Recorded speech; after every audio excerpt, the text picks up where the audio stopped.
Welcome to the Zenix Hospital in-service tutorial video series.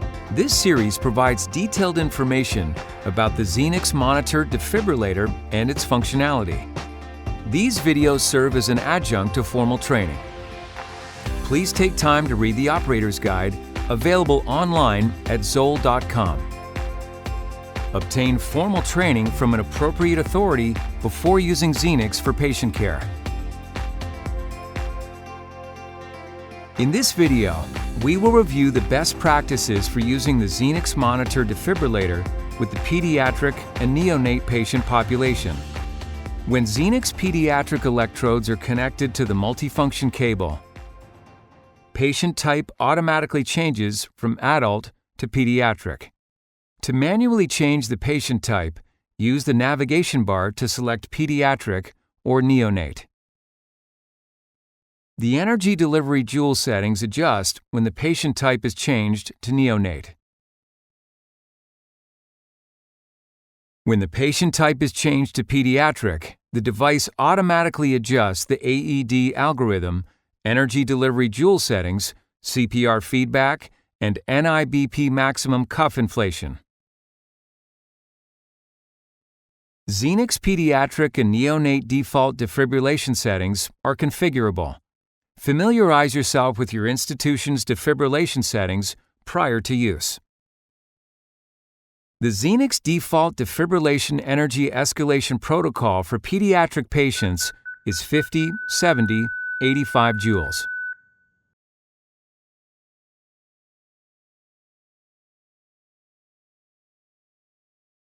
Ensure that the patient's skin is prepped before placing electrodes.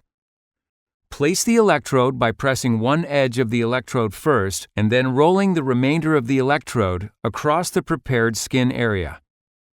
Next, eliminate as many air pockets as possible. Beginning at one end and finishing at the other, use even pressure to smooth the electrode. Now, let's review the defibrillation features in AED and Manual modes on the Zenix Monitor Defibrillator. If so configured, your Zenix device will power on in AED mode and guide you through CPR cycles.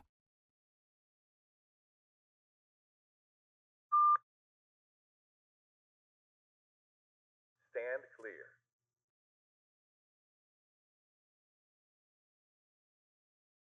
Press shock.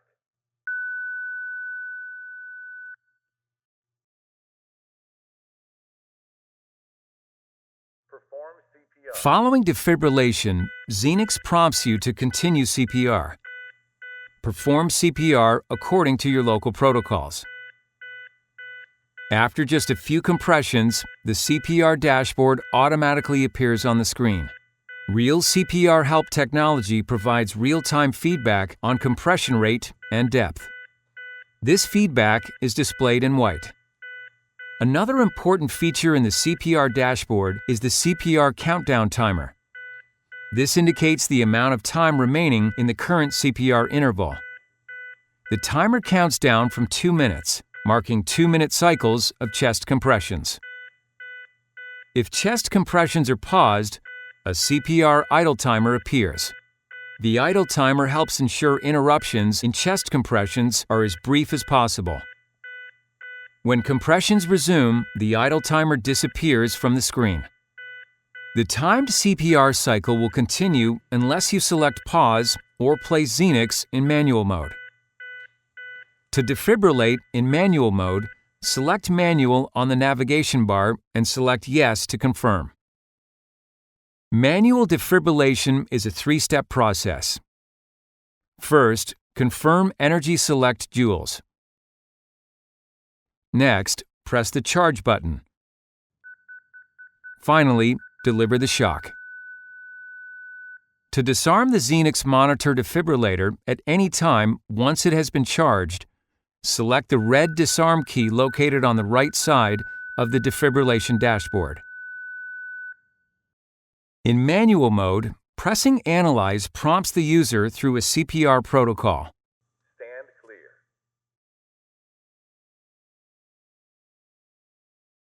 Press shock. Perform CPR. Select the Exit button to return to manual defibrillation. We will now review the Synchronized Cardioversion features of the Zenix Monitor Defibrillator. Select the Sync key, which will turn blue and sync cardioversion displays in the window. Note that white arrows mark the R wave of each ECG complex. Choose the desired cardioversion energy using the Energy Select key. Next, press the Charge button. Finally, press and hold to deliver the shock.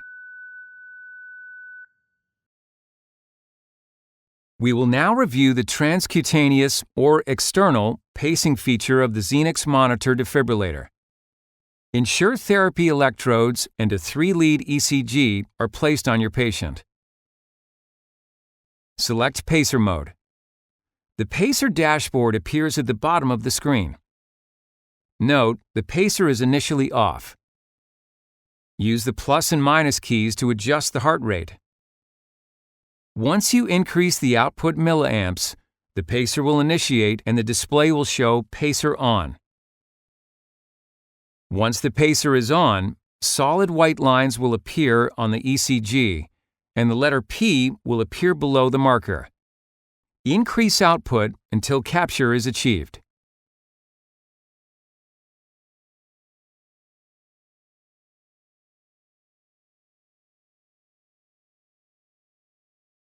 To view the underlying rhythm, select the 4-to-1 key in the Pacer dashboard.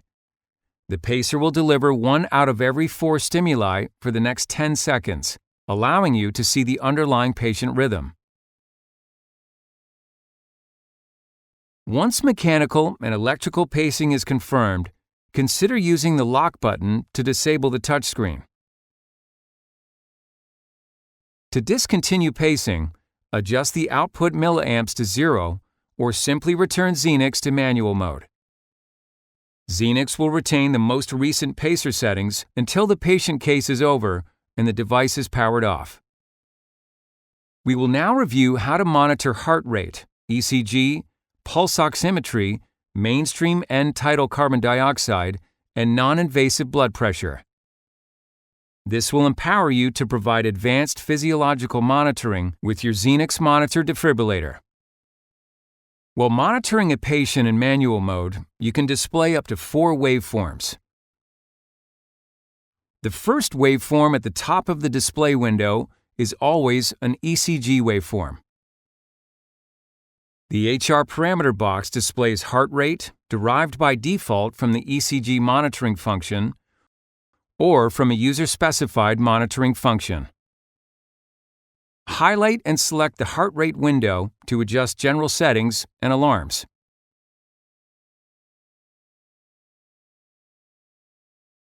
To utilize the Masimo pulse oximetry feature, choose a site on the patient to apply the appropriate sensor.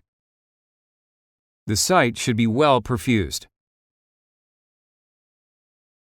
Highlight and select the SpO₂ window to adjust general settings and alarms. To utilize the Capnography feature on Zenix, turn on the CO2 monitoring.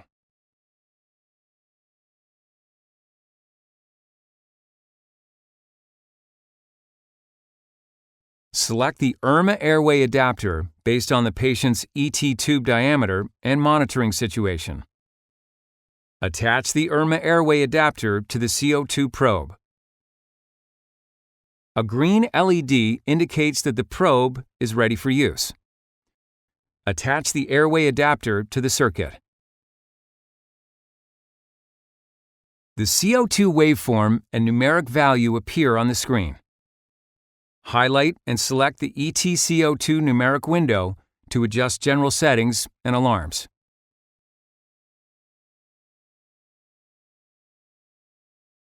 To utilize the blood pressure feature, select the appropriate cuff size for the patient.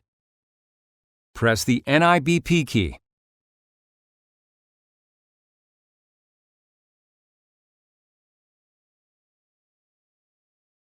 Once complete, The reading is displayed in the NIBP window. Highlight and select the NIBP numeric window to adjust general settings and alarms. Learn more about invasive blood pressure and temperature monitoring in other modules in this series. We have now reviewed best practices for using the Zenix Monitor Defibrillator in the pediatric and neonate patient populations.